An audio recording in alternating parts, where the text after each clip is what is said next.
Destaques do momento: gasolina diesel 2,5% mais caros. Padre Valdemar Cardoso, aquele que foi pároco da paróquia Santa Antonieta e que hoje está em Tupi Paulista, sofre um derrame cerebral, um AVC de natureza leve. 60 anos é a idade dele, está internado em Presidente Prudente. Receita Federal alerta para falso e-mail sobre malha fina do imposto de renda. Também lote do PIS de até R$ 998 começará a ser pago hoje para nascidos entre março e abril. E grave acidente aconteceu na noite desta segunda-feira da SP 333, a rodovia Marília Assis, envolvendo 3 caminhões. Um caminhoneiro morreu. O caminhão realmente ficou bastante destruído. O caminhoneiro morreu, o corpo permanece no IML.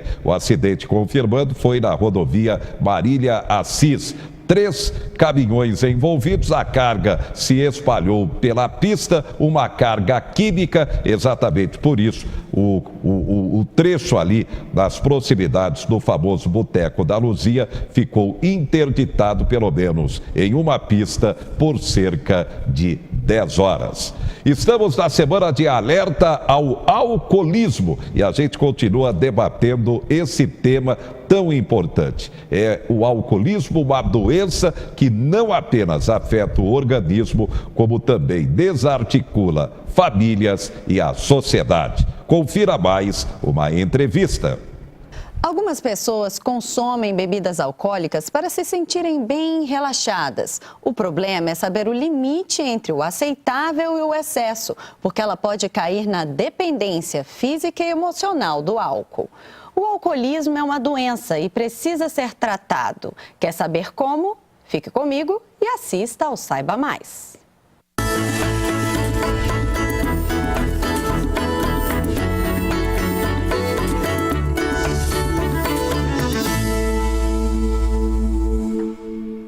A nossa convidada de hoje é a médica psiquiatra Renata Figueiredo, membro do Conselho Regional de Medicina e representante da Associação Psiquiátrica de Brasília. Bem-vinda. Obrigada pelo convite, é um prazer estar aqui no Saiba Mais e falando desse tema tão importante.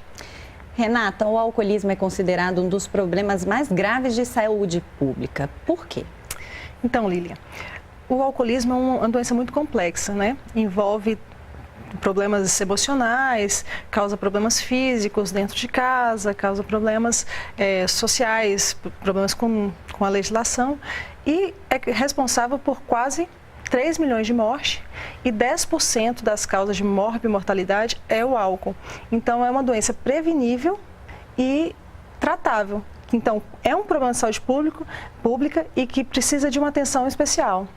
E ainda poucas pessoas encaram, né, o ato de beber em excesso como uma doença. Acham que não é? Sim, porque o álcool é uma droga lícita e é socialmente aceita até o momento em que a pessoa se torna dependente, né, ao álcool. Depois disso, aí já começa a exclusão, a pessoa bebe escondido, evita de sair, essas coisas. Então, o que de fato é o alcoolismo? O alcoolismo é uma doença que começa com o uso, leva ao abuso, depois a dependência e que tem uma gradação entre leve, moderado e grave. Mas é uma doença, isso é importante falar. O abuso de álcool é diferente de alcoolismo? Sim. O abuso é o uso abusivo em grande quantidade que já tem algum transtorno ou físico ou emocional. Mas não tem aqueles critérios de dependência, que é a tolerância, de ter que beber mais, de sintomas de abstinência quando não bebe. Né? Só pode ser pontual o uso. E a questão da perda do controle, né? A questão do uso contínuo, repetido, isso tudo faz parte do alcoolismo. Faz parte do alcoolismo, da dependência mesmo. A nomenclatura correta é alcoólatra ou alcoolista? Apesar de serem sinônimos, alcoólatra dá uma ideia de adoração, da pessoa que idolatra o álcool. Então, perde a característica de doença, né? E alcoolista tem uma ideia mais de doença e que tira esse estigma. Então, a gente tenta falar alcoolismo, alcoolista por causa disso. Beber poucas vezes, mas em grande quantidade, é prejudicial? A pessoa pode se tornar um alcoolista? Sim. Às vezes é prejudicial porque a pessoa não está adaptada, então quando bebe muito o fígado ainda não está metabolizando e aí pode intoxicar, pode levar ao coma e morte em uma vez, um abuso, um binging que a gente fala, e pode levar à dependência porque vai criando tolerância. Às vezes bebe um pouco, aí vai aumentando e cria tolerância. O principal fator de risco para ser alcoólatra, né, alcoolista, é consumir álcool. Agora temos a dúvida da Regina Souza de Brasília, Distrito Federal. Ela quer saber: qual a diferença entre beber socialmente e ser alcoólatra? Então, a Organização Mundial de Saúde, ela coloca que beber até 14 gramas de álcool para homem e 7 gramas para mulher numa semana é um beber social, que não prejudicial. Mas tem que ter um intervalo de 2 dias entre esse uso, não pode ser mais de 4 para homem, 4 gramas para homem e mais de 3 gramas para mulher. Então, esse é pela Organização Mundial de Saúde, mas qualquer uso já pode ser prejudicial porque a gente não sabe quem é que vai desenvolver uma dependência ao álcool e quem está mais protegido, digamos assim. Outro representante da capital federal também participou, é o Emanuel Albuquerque. Um amigo meu foi ao médico e falou que bebia um copo de vinho todos os dias pela manhã. Assustou-se quando o médico falou que ele era alcoólatra. É isso mesmo? Beber um copo de vinho, pela Organização Mundial de Saúde, não seria alcoólatra. Mas esse pela manhã aí, talvez ele tome para evitar os sintomas de abstinência que ele tem pela manhã, que é o que é chamado, eu vou beber para rebater, né? Porque tá com a ressaca e aí bebe para parar de sentir esses efeitos, né? Ansiedade, às vezes tremor, pode ser por isso o diagnóstico. Para ficar bem definido, de uma forma bem direta, quais são os critérios para a pessoa ser considerada, né, alcoolista? Qual realmente é o limite para as pessoas entenderem bem se elas realmente se enquadram como alcoolista ou não? É um uso prejudicial, que a pessoa começa a estreitar o repertório, que é só ir a lugares que tenham o consumo de álcool, favorecer esse consumo, vou em ambiente que é socialmente aceito, a pessoa que já não, aquela dose já não faz o mesmo efeito que tinha antes, então ela tem que aumentar a quantidade de uso, que é a tolerância. A pessoa que sente no dia seguinte sintomas de abstinência, que pode ser tremor, ansiedade subjetiva, taquicardia, alucinação, esses sintomas são critérios que a gente pode ter de dependência. São vários, né? Mas pelo menos 3 tem que estar presente.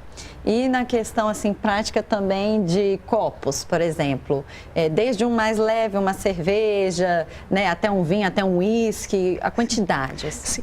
A Organização Mundial de Saúde coloca as 14 gramas por semana, o que equivaleria a uma dose por dia de uísque ou bebida mais forte, um copo de uma taça de vinho ou uma lata de cerveja, aproximadamente isso diariamente, com um intervalo de 2 dias, para poder não beber todos os dias, ou no máximo, se for usar mais, 3 doses, que é uma dose de uísque, ou uma lata de cerveja, ou um copinho, ou uma taça de vinho, que seria o limite, assim.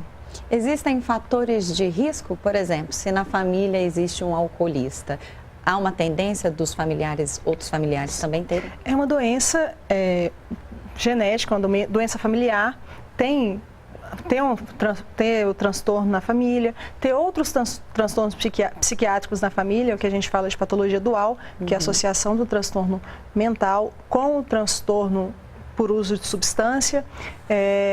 Ser homem, né, o gênero masculino tem uma tendência maior. Algum socioeconômico, quem estudou mais tem uma tendência maior a beber mais, consumir mais bebida alcoólica. A própria questão de convívio social, né? Sim, é mais aceitável, as reuniões de negócio, acesso. As reuniões de negócio, que todo mundo pode beber, não tem problema nenhum, isso facilita o uso. O alcoolismo, assim como outras doenças, possui estágios, fases? Sim. A dependência leve, tem leve, moderada e grave, né? Depende de quanto que usa, quantas horas precisa sem beber para ter sintomas de abstinência. A quantidade depende também da composição de cada pessoa, né? Quem tem mais gordura corporal, quem tem mais água, isso tudo influencia. Você já falou aqui alguns sintomas tipicamente do uso repetitivo, né, do álcool. Então vamos citar um pouco esses que você já falou e alguns outros que estão vinculados a isso, essa questão que até os próprios familiares e o próprio consumidor, amigos, né, podem identificar, detectar. Por exemplo, a compulsão, dificuldade de controlar o consumo, sintomas de abstinência física, tolerância ao álcool. Esses sintomas, que também são critérios diagnósticos de compulsão, a pessoa que quer beber e sente aquela necessidade de beber, que normalmente é pela uma sensação subjetiva de ansiedade, para evitar ter essa ansiedade, para evitar ter taquicardia, evitar ter tremores. A dificuldade de controlar o consumo, que mesmo em ambiente que não seria aceito o uso de álcool, a pessoa quer consumir o álcool, a pessoa que vai dirigir sabe que não pode, sabe que pode ser pego numa blitz ou pode cometer um acidente, alguma coisa assim, mesmo assim ela quer consumir. Os sintomas de abstinência, que, como eu falei, tremor, ansiedade, alucinação, delírio, taquicardia, alteração na respiração, é um sintoma também. E a tolerância, que é aumentar o consumo para ter o mesmo efeito ou aquela mesma quantidade que sempre bebe não ter o mesmo efeito, que sempre a pessoa toma uma latinha de cerveja para relaxar, aí aquela uma latinha já não serve, ele tem que tomar mais um pouco. Então isso é a tolerância. Vamos para Goiás, em Valparaíso. O Cláudio Martins fez uma pergunta sobre essa questão de abstinência. Quais os estágios e as reações do corpo após longo período de abstinência do álcool? Isso vai depender muito da dependência que a pessoa tem. Se a pessoa é um dependente pesado, a pessoa usa muito, até a redução já vai causar sintomas de abstinência. Então, se for pesado, a partir de 6 horas a pessoa já pode ter sintomas. E algumas a partir de 24 horas.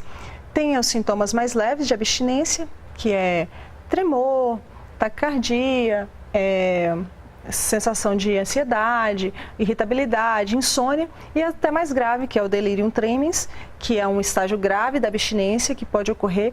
Normalmente é raro acontecer, 2 a 5% de quem tem abstinência que tem, mas é um estágio grave que até 25% pode ocorrer morte, que inclui alucinações, delírio, convulsão, hipertermia, e pode levar à morte. Passou esse período de abstinência, normalmente 2 semanas, aí esse longo período a pessoa já começa a recuperar, porque sem beber ela já tem uma melhora no organismo, vai recuperando as outras funções que acabou perdendo com o uso do álcool.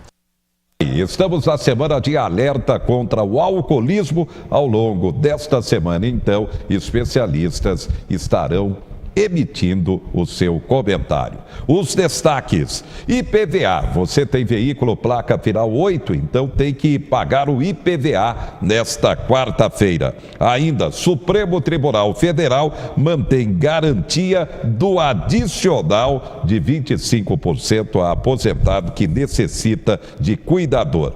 Vaticano quer virada em reunião sobre abuso sexual dentro da Igreja Católica. O mega encontro mundial acontece a partir desta quinta-feira. IBGE inicia teste do censo demográfico. Também, como destaque, prêmio da Mega Sena acumulado chega a 32 milhões desta quarta-feira. O Santos continua como melhor equipe do Campeonato Paulista depois da vitória de 3-0 contra o Guarani. Já o São Paulo saiu da zona de classificação após a derrota para o Corinthians e a vitória do Oeste de Barueri sobre o São Bento. Portanto, São Paulo, por enquanto, está fora da próxima fase do Campeonato Paulista. Alerta contra a dengue. Número de casos em Marília pode passar de 100%. Atenção, pode crescer mais de de 100%,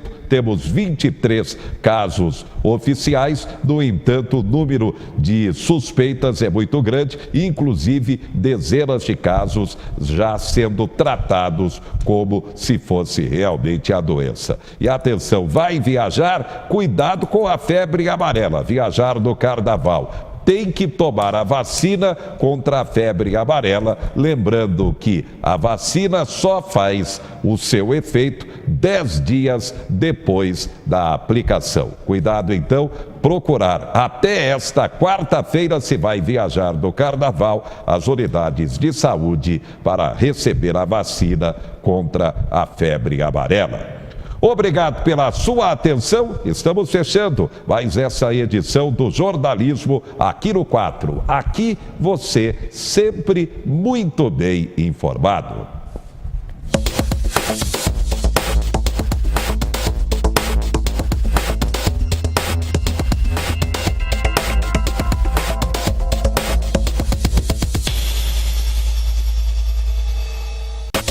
Quatro Notícias. Oferecimento Unimar, Universidade de Marília. Taust faz toda a diferença. E Menin Engenharia.